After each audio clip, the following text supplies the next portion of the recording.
አርቲፊሻል ኢንተለጀንስ ማዕከል የተወለደው ከዋናው የእሳቢያችን ምንጭ ነው። በትልቁ እናስባለን፣ ከትንሹ እንጀምራለን።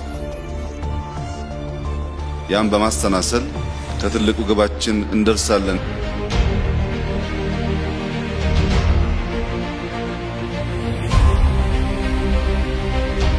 ክቡር ጠቅላይ ሚኒስትር ዶክተር አብይ አህመድ በሀገራችን የአርቲፊሻል ኢንተለጀንስ ሰው ሰራሽ አስተውሎት ቴክኖሎጂን ማበልጸግና መጠቀም እንዲቻል ሐሳቡን አመንጭተው ተቋም እንዲቋቋም አድርገዋል። ጊዜውም 2013 ዓመተ ምህረት ነበር።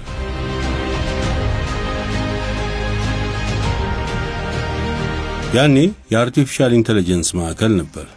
በወቅቱ ክቡር ጠቅላይ ሚኒስትሩ የቴክኖሎጂውን አስፈላጊነትና ስለ ዘርፉ የሰጡትን ትኩረት በማዕከሉ ምስረታ ወቅት እንዲህ ነበር ያጋሩን። አርቲፊሻል ኢንተለጀንስ ለሀገራችን ኢትዮጵያ በእጅጉ ከሚያስፈልጉ ኢንቨስት ማድረግ፣ መከታተል፣ መመራመር ከሚገባን የዘመኑ ቴክኖሎጂዎች ውስጥ ግንባር ቀደሙ ነው። አርቲፊሻል ኢንተለጀንስ የማይነካው ሴክተር የለም።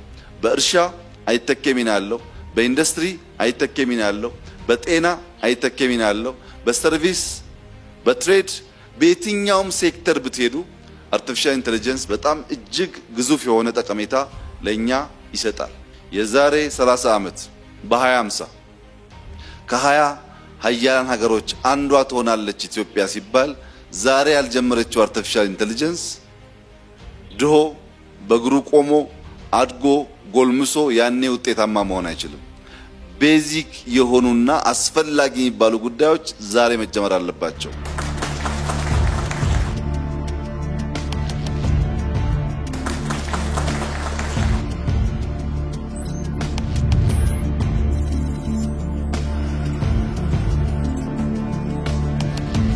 የሰው ሰራሽ አስተውሎት አርቲፊሻል ኢንተለጀንስ ቴክኖሎጂ ለሁሉም ዘርፍ ጥቅም ይሰጣል። በብዙ መልኩ የሰው ልጆችን ያኗኗር ዘይቤ ቀይሯል፣ ድካምና ጊዜም ቆጥቧል። አርቲፊሻል ኢንተለጀንስ ለሁሉ AI for all የሚል መሪ ቃል በመያዝ የሰው ሰራሽ አስተውሎት ቴክኖሎጂን ማልማት ዋናው ተግባሩ አደረገው ማዕከሉ። የሰው ሰራሽ አስተውሎት ቴክኖሎጂን በምርምርና ልማት ሥራ ውጤታማ ለማድረግ ግዙፍ ዳታ ያስፈልጋል። ግዙፍ ዳታው ለሚፈለገው ዓላማ እንዲውል ደግሞ የተሟላና ደረጃውን የጠበቀ መሰረተ ልማት ያስፈልገዋል። ስለሆነም ማዕከሉ በዳታ ላይ የተመሰረተ የሰው ሰራሽ አስተውሎት ቴክኖሎጂን ለሀገራዊ ችግር መፍቻ ቁልፍነት መዋልን ተልዕኮ በማንገብ ወደ ሥራ ገባ። ለዚህም ነው ማዕከሉ ከፍተኛ የማሰላሰል የማቀናበርና የማከማቸት አቅም የተላበሱ የኮምፒውቴሽናል መሰረተ ልማቶችን ያሟላ የመረጃ ቋት ዳታ ሴንተር መገንባትን ቅድሚያ የሰጠው። ዓለም አቀፍ ደረጃቸውን የጠበቁ ቲር 3 ሞጁላርና የክላውድ አገልግሎት የሚሰጡ የተለያዩ የዳታ ማዕከላትን በተለያዩ ቦታዎች ገንብቷል።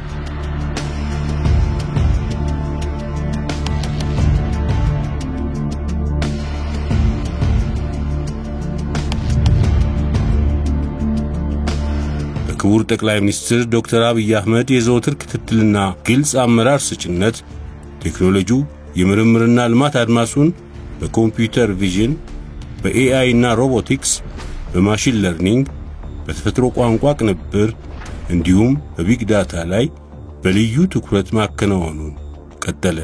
ለዚህም ይረዳው ዘንድ ቀድሞ ከነበረው ተጨማሪ ተግባርና ኃላፊነት ጋር በ2014 ዓ.ም ከአርቲፊሻል ኢንተለጀንስ ማዕከል ወደ ኢትዮጵያ አርቲፊሻል ኢንተለጀንስ ኢንስቲትዩትነት ተሸጋገረ።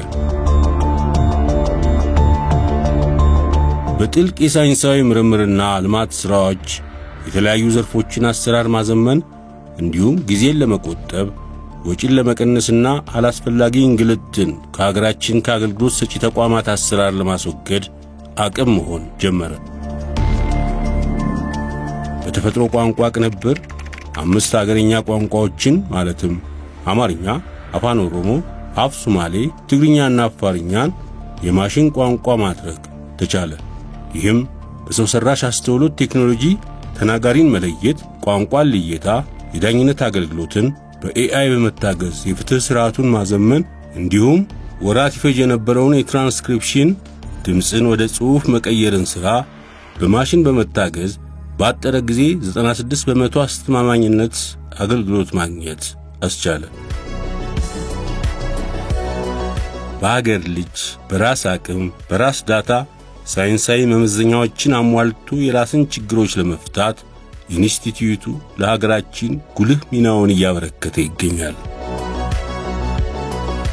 ዘመናዊ የመንግስት አገልግሎት አሰጣጥን ለማቅረብ የተለያዩ ተቋማት በአንድ ማዕከል ተሰባስበው አገልግሎት የሚሰጡበት የመሶብ የአንድ ማዕከል አገልግሎትን የሶፍትዌር ልማት ስራው ሙሉ በሙሉ በኢትዮጵያ አርቲፊሻል ኢንተለጀንስ ኢንስቲትዩት ነው የበለጸገው።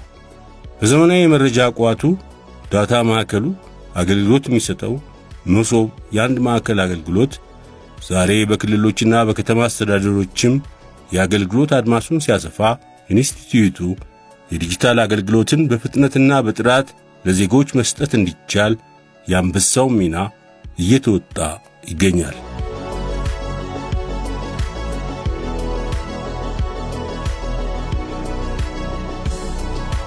ኢንስቲትዩቱ በሰው ሰራሽ አስተውሎት ቴክኖሎጂ በመታገዝ ከተሞችን ለነዋሪዎችና ለጎብኚዎች ምቹ ለማድረግ በስማርት ሲቲ ፕሮግራሙ እያዘመነ ነው። የኤአይ አቅም የተላበሱ ዘመናዊ የተሽከርካሪ ሰሌዳ ልየታና የአይን ቆብ ቅድን በመጠቀም የግለሰብን ማንነት መለየት የሚያስችሉ ስርዓቶች ዛሬ በተለያዩ የሀገራችን ከተሞች አገልግሎት መስጠት ጀምረዋል። ይህም ከተሞቻችን ሰላማዊ ለኑሮ ለንግድም ሆነ ለጉብኝት ተመራጭ የእድገት ማዕከል እንዲሆኑ ኢንስቲትዩቱ በትጋት እየሰራ መገኘቱን ያሳያል።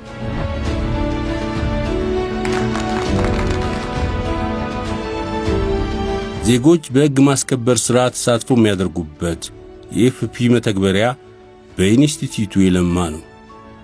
በያዝነው ዓመት በአቡዳቢ በተደረገ የዓለም አቀፍ የፖሊስ ጉባኤ በዓለም ከቀዳሚ 3 ምርጥ የፖሊስ መተግበሪያዎች መካከል አንዱ መሆን ችሏል። የጤና፣ የፋይናንስ፣ የትራንስፖርት፣ የትምህርት፣ የአገልግሎትና ሌሎች ዘርፎች የላቀ አገልግሎት እንዲሰጡ መላ እየተበጀላቸው ነው።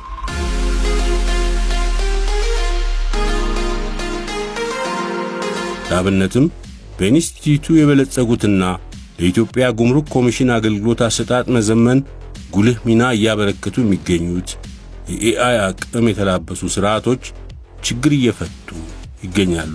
የኢትዮጵያ ኤሌክትሮኒክስ የጭነት መከታተያ ስርዓት፣ የመንገደኛ የስጋት ትንተና መከታተያ ስርዓት፣ የጉምሩክ ወሰን መከታተያ ስርዓት እንዲሁም የቦንድድ መጋዘን አስተዳደር መከታተያና የደንበኞች የአገልግሎት አሰጣጥ የውይይት መለዋወጫ ቻትቦት ኢትዮጵያ ከዘርፉ ማግኘት ያለባትን ጥቅም በተገቢው መልኩ እንድታገኝ እያገዙ ይገኛሉ። የሰው ሰራሽ አስተውሎት ቴክኖሎጂ ለጤናው ዘርፍ መዘመን የበኩሉን ድርሻ እያበረከተ ነው። ኢንስቲትዩቱ የስፔሻሊስትና ሰብስፔሻሊስት የሕክምና ዶክተሮች ዕውቀትና ልምድ ከኤአይ ባለሙያዎች ጋር በማጣመር ያበለጸጋቸው የኤአይ ስርዓቶች ዜጎቻችን በቴክኖሎጂው አማካይነት ፈውስ እንዲያገኙ እያገዙ ነው። በተወሰኑ ሆስፒታሎች እየተተገበሩ የሚገኙት የጡት ካንሰር ልየታ፣ የስኳር ህመም ልየታ፣ የጭንቅላት እጢ ልየታ፣ የልብ ህመም ልየታና የሕፃናት ቆዳ በሽታ ልየታን ማከናወን የሚችሉት የምርምር ውጤቶች ዛሬ ውጤታማ የተቋሙ ሥራዎች ሆነዋል።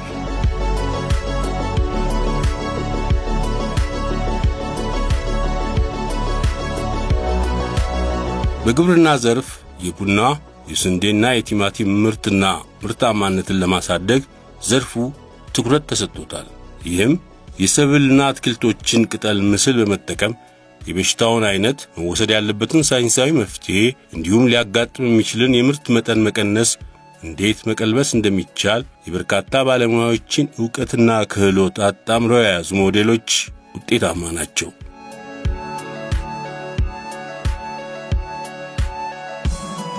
የኢትዮጵያ አርቲፊሻል ኢንተለጀንስ ኢንስቲትዩት የምርምርና ልማት ስራዎቹ በተለያዩ ዓለም አቀፍ ጆርናሎች ላይ ታትመውለታል። ባለፉት 5 ዓመታት 56 የምርምር ስራዎቹ በስፕሪንገር፣ በኤምዲፒአይ፣ በዊሊ፣ በአይትሪፕልኢ እና በሌሎች የጆርናል ማሳተሚያ ድረገጾች ላይ መታተማቸው ኢትዮጵያን ወክለው በሰው ሰራሽ አስተውሎት ቴክኖሎጂ ዙሪያ ለዘርፉ ምሁራን ማጣቀሻ ሆነው የኢትዮጵያን ዕውቀትና ልምድ አካፍለዋል።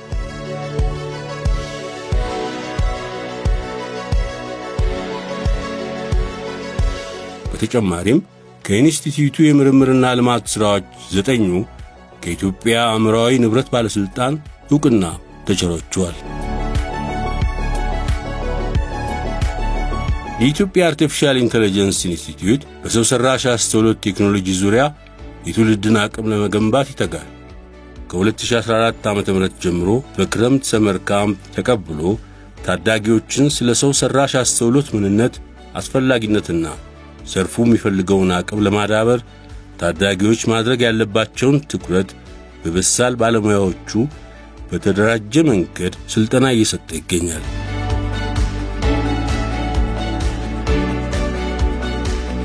ስልጠናው የሰው ሰራሽ አስተውሎት መሰረታዊያን ፕሮግራሚንግ፣ ኮዲንግ፣ ዳታ ሳይንስ፣ ፕሮጀክት አስተዳደርና የተግባቦት ስነ ዘዴን አጣምሮ ይዟል።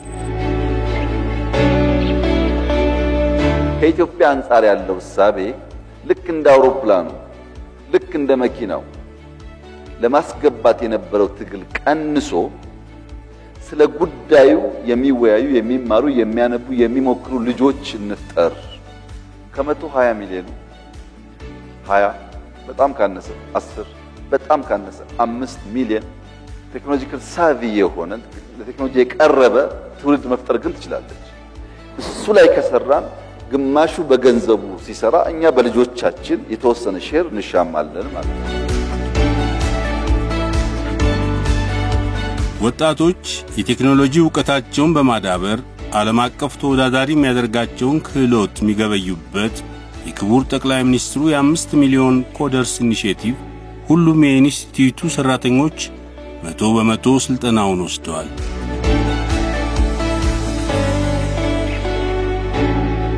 እነዚህ 5 ሚሊዮን ኮደርስ ለኢትዮጵያ ብቻ ሳይሆን ለአፍሪካም አዳዲስ ተስፋ፣ አዳዲስ የእድገት ትልም የሚቀርጹ እንደሚሆኑ ይገመታል። ያ ደግሞ የሚሆነው በመደበቅ ሳይሆን ያለንን በመስጠት፣ በመስነፍ ሳይሆን በመትጋት፣ በመሰናሰል በመደመር ከሰራ ነው ምንም ጥርጥር የለው የኢትዮጵያ ተስፋ በእጃችን የምንጨብጠው ተስፋ በልጆቻችን አእምሮ፣ ልብ ውስጥና እጅ ውስጥ ይሆናል። ባለፉት 4 ክረምቶች 600 የሚጠጉ ታዳጊዎችን አሰልጥኖ አስመርቋል።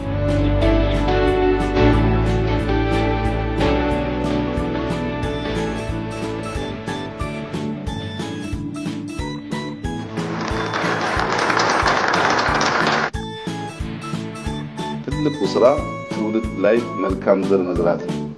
እቺ ሀገር ተስፋ አላት። ተስፋው ግን እናንተ ናችሁ። ጅማሯችሁ ጥሩ ነው። በጣም ጥሩ ጊዜ ጀምራችኋል። ኤአይ በዓለም ላይ ወደንም ጠላንም ማንኛውም ነገር የሚወስን የትምህርት ዲሲፕሊን ነው። ኢትዮጵያ ተስፋ አላት። በእናንተ ኢትዮጵያ እንደኛ ኢትዮጵያ አይደለች። አሁን እዚህ ያለን ሰዎች ብዙም አናስተውልም። ዓለም በሙሉ ግን ይናገራል።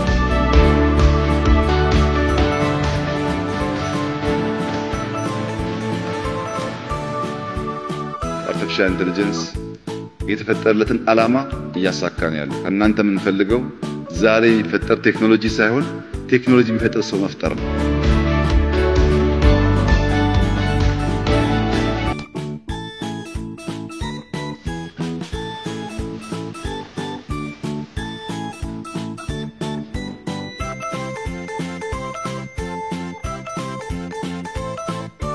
ሙሉ ጊዜያችንን እዚህ ሰጠን አዲስ የሆነ ነገር ስኪል ራሳችንን ደግሞ ለአዲስ ነገሮች ቻሌንጆች እነዛ እንዴት ሶልቭ እንደምናደርግ እዛ ላይ ነው ያሳለፍነው። ይሄ ብቻ አይደለም። ከተለያየ ባክግራውንድ ኢትዮጵያ ክፍል የመጡ ልጆችን ያገኝቻለሁ። እነዛ በጣም አዲስ ካልቸር በቃ መግባባት ኮላቦሬሽን ታይም ማኔጅመንት ይህንንም ዲቨሎፕ እንዳደርግ ረድቶኛል በጣም ቆንጆ ብዙ ነገራቶችን የተማርኩበት ለህልሜ አንድ መንገድን ፈቀቅ ያልኩበትና አሪፍ ቆይታ ነበርኝ በአጠቃላይ በጣም ትራንስፎርማቲቭ የሆነ ጀርኒ ነበር ያሳለፍነው ከሁለት ወር በፊት የነበረው ራሴን ናትኔልና ከሁለት ወር በኋላ የማውቀው ናትኔል በጣም ትልቅ ዲፍረንስ ነው ያለው በሁለቱ መካከል ራሴን ዓለማችን እየሄደችበት ባለው መንገድ ውስጥ ማስገባች ይያለው ማለት ነው እና ለዚህ በጣም ግሬትፉል ነኝ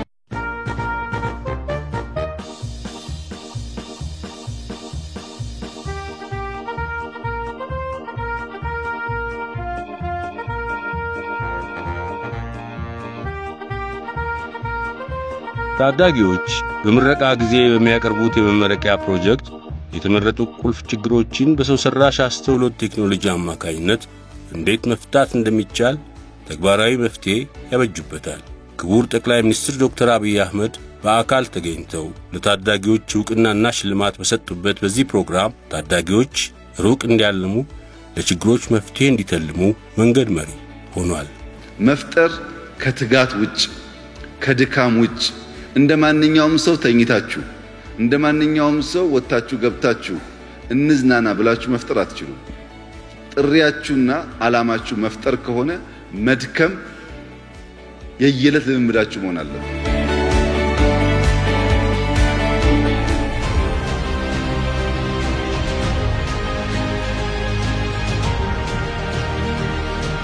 ኢንስቲትዩቱ ለጀማሪ የቴክኖሎጂ አንቀሳቃሾች ልዩ ትኩረት ሰጥቷል። የስታርታፕና የቡት ካምፕ ፕሮግራሞች በሰው ሰራሽ አስተውሎት ቴክኖሎጂ ዙሪያ ሩቅ ለሚያልሙ ባለራዕዮች በአጭርና በተደራጀ ስልጠና የዘርፉን ክህሎት የሚገበዩበት ዕድል ነው። ፕሮግራሙ ለጀማሪዎች ራሱን ችሎ በተዘጋጀ ባለ 5 ወለል ምቹ ህንጻ የመስሪያ ቦታ የስልጠና የዓለም አቀፍ ትስስር የመስሪያ ቁሳቁስ ድጋፍና የገበያ ትስስር በተገቢው መልኩ በማካተት ጀማሪ አንቀሳቃሾች ራሳቸውን እንዲችሉ ለማገዝ በክቡር ጠቅላይ ሚኒስትር ዶክተር አብይ አህመድ ግልጽ አቅጣጫ በመተግበር ላይ ነው። የሰው ሰራሽ አስተውሎት ቴክኖሎጂን በታዳጊዎች ልብ ለማንበር በየትምህርት ቤቶችም የኤአይ ክበባት እየተቋቋሙ ነው። ክበባቱ ተማሪዎችን ከልጅነታቸው ጀምሮ ስለ ዘርፉ ግንዛቤ እንዲኖራቸው እንዲሁም ዓለም አቀፋዊ መልከታ እንዲላበሱ እያገዙ ነው። ኤአይ ክለብ ለልዩ ፍላጎት ተማሪዎችን ጨምሮ እዚህ ትምህርት ቤት ላሉ ተማሪዎች አካቶ እየሰራ ነው። ዛሬ መጀመሪያ ሆኗል። የተማሪዎችን ልዩ ፍላጎት እና ደግሞ የቻሉትን ነገር ችሎታቸውን አውጥቶ የሚያቀርብ ነው። በዚህ ደግሞ እኛም ደስተኛ ነን።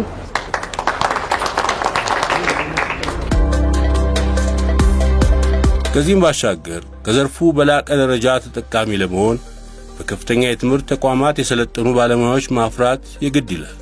ለዚህም ነው ኢትዮጵያ በኤአይ ዘርፍ በመጀመሪያ በሁለተኛና በሶስተኛ ዲግሪ ደረጃ ከከፍተኛ የትምህርት ተቋማት ጋር በመተባበር የሰው ኃይል እያሰለጠነች ያለው።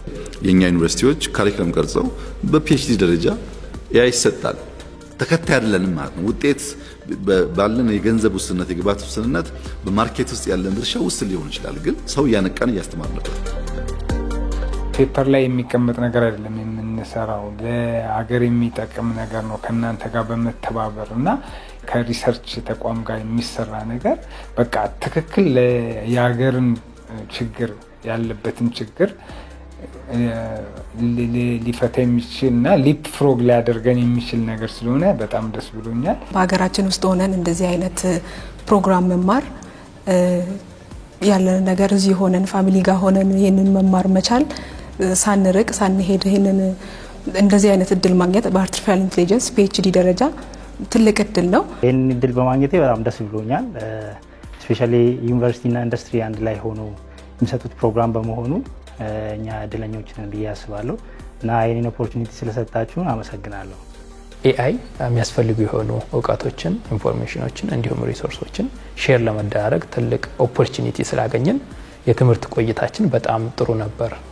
መንግስታት በቅጡ ከኩባንያዎች ባሻገር በደንብ ተረድተው ፖሊሲ ሳያስቀምጡ ተቋም ሳይገነቡ ኢትዮጵያ ኤአይን ተገንዝባ በሰነዶቿ አስቀምጣ ፖሊሲ ነድፋ ተቋም ገንብታለች። እንደ ከዚህ ቀደሙ የበይ ተመልካች በርቀት ነገር ይሆን የምትናገር በርቀት ነገር ይሆን የምትሰማ ሀገር ግን አይደለችም። በቅርበት ሰብጀክት ማተሩን ተገንዝባ ልጆቿን አሰልጥና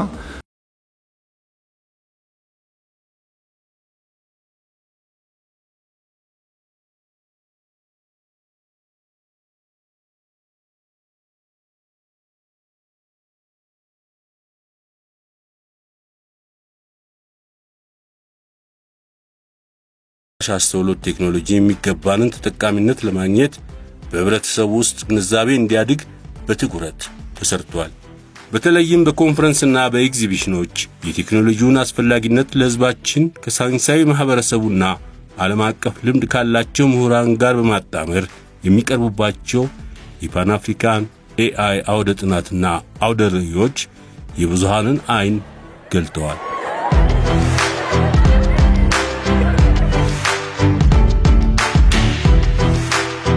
የኢትዮጵያ አርቲፊሻል ኢንተለጀንስ ኢንስቲትዩት በ5 ዓመታት ጉዞ ሮቦቶችንም አበልጽጓል። ስሜ ሰላም ይባላል። በአርቲፊሻል ኢንተለጀንስ ኢንስቲትዩት ውስጥ በመገንባት ላይ የሚገኝ ሮቦት ነው። በኢንስቲትዩቱ በመበልጸግ በሀገርኛ ቋንቋ የማስጎብኘት አገልግሎት የምትሰጠውንና ሰላም የሚል መጠሪያ ስም የተቸራትን ሮቦት ጨምሮ በሳይንሳዊ ኮንፈረንስና ኤግዚቢሽኖች ሮቦቶች ለሰው ልጅ ማገልገል ጀምረዋል።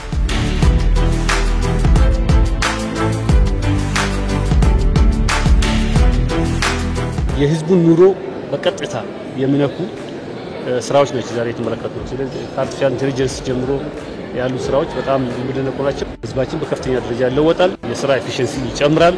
ኤፊሺየንሲ ጨመረ ደግሞ ምርታማነት ይጨምራል ማለት ነው። Artificial Intelligence Institute, things about health, things about monitoring for security and things like that.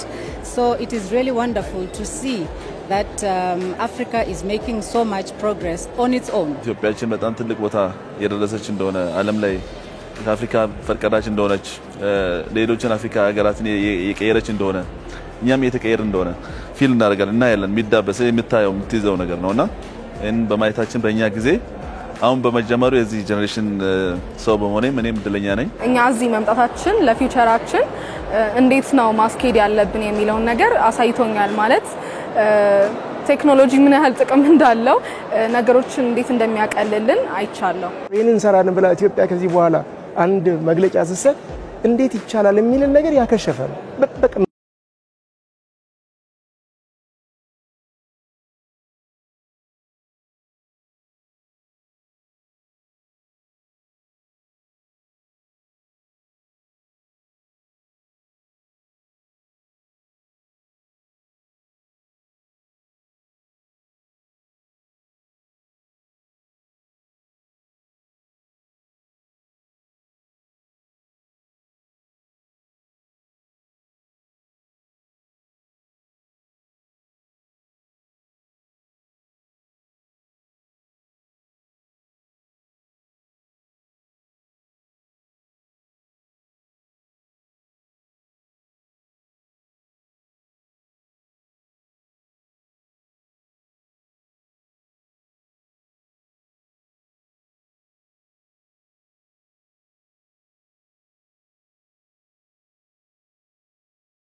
This is a first in Africa. It is also a pioneering organization that is helping in the field of new technology to assist improve the way things are done continent-wide. በጣም መንፈስን የሚያነሳና ልብን የሚይዘኝ ጉብኝት ነበር።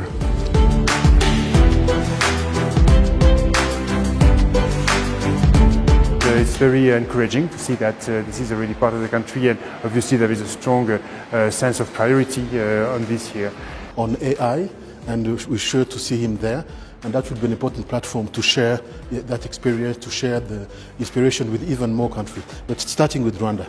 I did think that AI had gotten to this level in Africa especially. We've always seen it as a very, should I call it, European concept. But now just seeing the seriousness in which African countries are now taking AI is really impressive. So I'm happy. Coming here has opened my eye further because I didn't know that Africa has gone this far in relation to AI deployment. I've not had the experience like personally like I'm having it at the Ethiopian Artificial Intelligence Institute today. It's very impressive. It's very good to see that there is a separate institute in Ethiopia. Unlike in my country, Armenia, we don't have that. It's very important to to develop the AI sector, to have a separate entity that dealing with AI agenda. Very impressed by the huge progress that the institute has made in a very short span of time. A range of use cases from transport, urban issues management to agriculture and health, and in particular very inspired by the focus on talent development, the summer camps with students from all over Ethiopia, so that the culture of innovation using AI is spread across all regions of Ethiopia.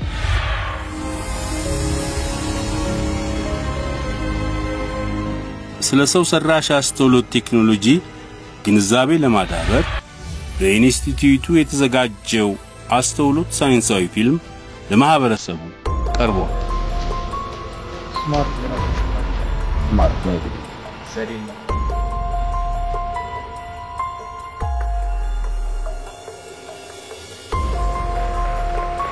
የንጋትን ደወልና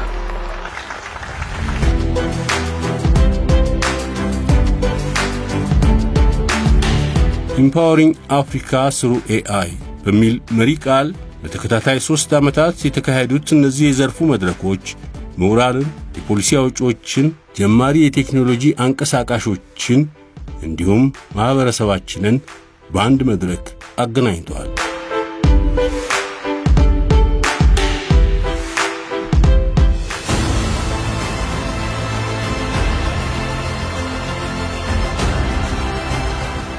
በተጨማሪም በኢትዮጵያ የቴክኖሎጂ ኤክስፖ ኢቴክስ ጉባኤ አውጉራችንን ከዘርፉ ማግኘት ያለባትን ጥቅም በማስመልከት AI for Africa በሚል መሪ ቃል በህብረቱ መዲና አዲስ አበባ ከአፍሪካ ህብረት ጋር የአፍሪካ መሪዎች በተገኙበት ከፍተኛ የፖሊሲ ውይይት ማድረግ ተችሏል። ይህም ሀገራችን በዘርፉ ያላትን ልምድና ስኬት ለአፍሪካውያን እህት ወንድሞቻችን ማጋራት አስችሏታል። Africa is not here to catch up. We are here to lead through inclusive, value-driven models that empower communities and leave no one behind. ለሀገራችን የቴክኖሎጂውን አስፈላጊነት ቀድመው በመረዳት ከምስረታው ጀምሮ ግልጽ አቅጣጫ ያስቀመጡት ጠቅላይ ሚኒስትር አብይ አህመድ የቅርብ ክትትል እያደረጉ ባሳለፍናቸው 5 ዓመታት ውጤታማ ሥራ አከናውኗል።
አሁን ደግሞ ኢንስቲትዩቱን ወደ ሌላ የስኬት ምዕራፍ የሚያሸጋግር ትኩረት በመንግስት በኩል አግኝቷል።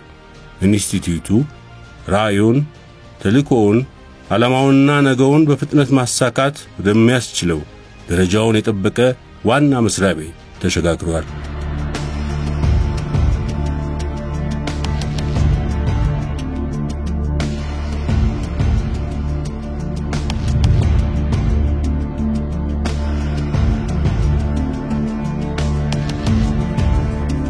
አዲሱን የኤአይ ሄድኳርተር ብታዩ ጥሩ ነው።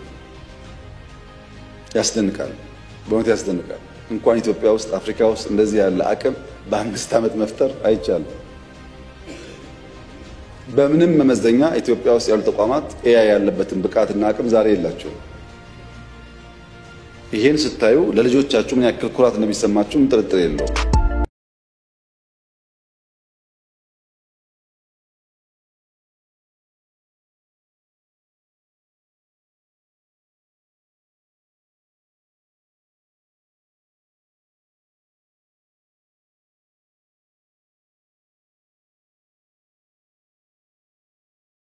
ይህ ስማርት ህንጻ ዘመኑ የደረሰበትን የስማርት ህንጻ ደረጃዎች አሟልቶ የያዘ ነው። እነዚህ ስማርት ግላሶች የህንጻው የውስጥ ክፍል የተመጣጠነ የብርሃን ስርጭት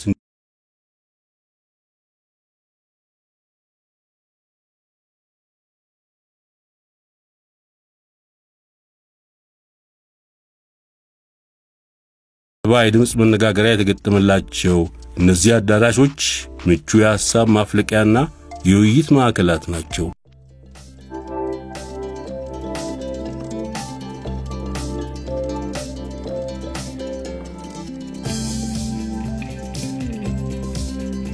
በቂ እንግዳ ማረፊያ፣ ደረጃቸውን የጠበቁ አሳንሰሮች፣ የተደራጁ የምርምር ቢሮ፣ ሁሉም በየፈርጁ ተሰድሯል።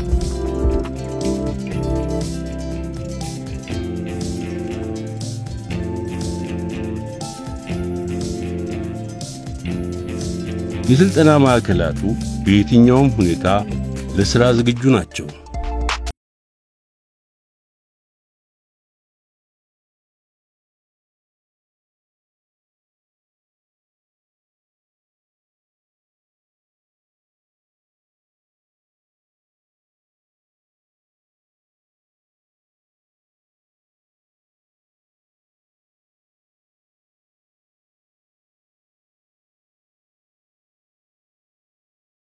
ባለ 15 ወለሉ ይህ ስማርት ህንጻ ዘመናዊ የመብራት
ንጹህና ለሕፃናት ምቹ ሆኖ የተገነባው የሕፃናት ማቆያ ዴይ ኬር ሴንተር ሰራተኞች ጨቅላ ሕፃናት ልጆቻቸውን በሥራ አካባቢ እንዲያገኙ ያግዛል።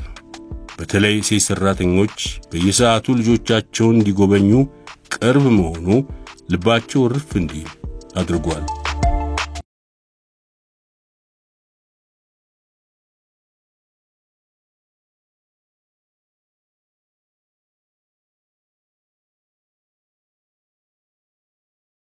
ለለው ካፍቴሪያ ሰራተኞች የተሟላ የመስተንግዶ አገልግሎት እንዲያገኙ ተጨማሪ አቅም አለው።